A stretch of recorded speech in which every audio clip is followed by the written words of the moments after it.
Hello, in front of me I've got Oppo Reno 7 Lite. In this video I'll show you how to use Google Assistant on lock screen. In the beginning, let's enter Google app.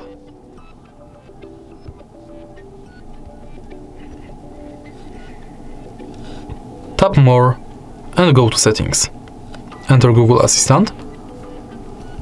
Go to Voice Match and enter OK Google. Tap Next, Agree, and follow the instructions. OK Google, OK Google, OK Google. Finish and let's try. OK Google.